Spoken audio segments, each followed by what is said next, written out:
Hello বন্ধুরা, আমি সুমন্ত আবারও চলে এসেছি আপনাদের জন্য একটা নতুন ভিডিও নিয়ে। তো আজকে ভিডিওতে যেটা নিয়ে কথা বলবো সেটা হচ্ছে রোহিত শর্মা ও ট্র্যাভিস হেডের মধ্যে যে শত্রুতা রয়েছে সেই শত্রুতার কথা এই ভিডিওতে বলবো। তো আপনারা নিশ্চয়ই ভাবছেন যে রোহিত শর্মা আর ট্র্যাভিস হেডের মধ্যে ঝগড়া কবে হলো। তো বন্ধুরা, ট্র্যাভিস হেড আর রোহিত শর্মার মধ্যে কিন্তু কোনো ঝগড়া হয়নি, তবুও কিন্তু ট্র্যাভিস হেড হচ্ছে রোহিত শর্মার শত্রু।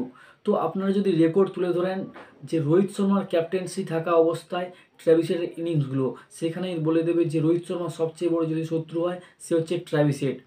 কারণ রোহিত শর্মা যতবার ক্যাপ্টেন হিসেবে থেকেছে অস্ট্রেলিয়ার সাথে, সেখানে কিন্তু ভিলেনের ভূমিকা পালন করেছে সেই ট্র্যাভিস হেড। হ্যাঁ বন্ধুরা, আমি যদি দেখি 2023 সালে কিন্তু ওয়ার্ল্ড টেস্ট চ্যাম্পিয়নশিপ ফাইনাল ছিল, সেখানে ক্যাপ্টেন ছিল সেই রোহিত শর্মা। সেখানে কিন্তু সেই 160 রানের ইনিংসের জন্য কিন্তু টিম ইন্ডিয়াকে হারতে হয়েছে ওয়ার্ল্ড টেস্ট চ্যাম্পিয়নশিপ ফাইনালে। তারপরে যদি দেখি ওয়ানডে বিশ্বকাপ ফাইনালে, সেখানেও কিন্তু সেই ভূমিকা পালন করেছে, ভিলেনের ভূমিকা পালন করেছে ট্র্যাভিস হেড। তাছাড়া আবারও যদি দেখি বর্ডার গাভাস্কর ট্রফি যেটা চলছে এখন, যার যে পিঙ্ক বল টেস্টে মূল হারার কারণ হচ্ছে ট্র্যাভিস হেডের 140 রান, তাছাড়া লাভিসানের মাত্র 64। এখানে কিন্তু ট্র্যাভিস হেড একাই টেনে নিয়ে গেছে, বহু মেরেছে, 140 রান করেছে, যেখানে কিন্তু 17টা চার, 4টে 6 মেরেছে। তাছাড়া টিম ইন্ডিয়াকে কিন্তু 10 উইকেটে হারতে হয়েছে, সেও কিন্তু সেই রোহিত শর্মার ক্যাপ্টেন্সিও থাকা অবস্থায়।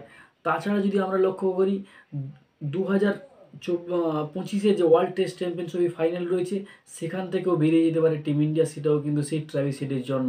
কারণ এখানে কিন্তু পরপর 3টে ম্যাচে জিততে হবে অস্ট্রেলিয়ার সাথে, তো সেটা কিন্তু একদম অসম্ভবের মতো।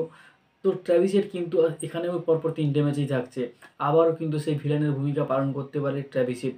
আমি জানি না যে রোহিত শর্মা কী এরকম ক্ষতি করেছে যে ট্র্যাভিস হেড পুরো রোহিত শর্মার পেছনেই পড়ে আছে। তাছাড়া যদি দেখা যায় রোহিত শর্মা যদি ক্যাপ্টেন না থাকে, অন্য কেউ যখন ক্যাপ্টেন থাকে, ট্র্যাভিস হেডকে কিন্তু একটা সামান্য ব্যাটার হিসেবে মনে হয়। আর যখন রোহিত শর্মা ক্যাপ্টেন থাকে, তো তখন মনে হয় ট্র্যাভিস হেড যেন ওয়ার্ল্ডের নাম্বার 1 ব্যাটার। তো আপনার কি মনে হয় যে রোহিত শর্মা কী এরকম ক্ষতি করেছে ট্র্যাভিস হেডের, যার জন্য বারবার পেছনে পড়ে যাচ্ছে রোহিত শর্মার ট্র্যাভিস হেড? তো আপনাদের যদি মনে হয় যে পরপর যে 3টে ম্যাচ বাকি আছে, সেখানেও কি ট্র্যাভিস হেড কি রোহিত শর্মার পেছনে পড়তে পারে, সেরকম বড় ইনিংস আবার কি ট্র্যাভিস হেডের কাছ থেকে দেখতে পারবো? অবশ্যই একটা কমেন্ট করে জানাবেন।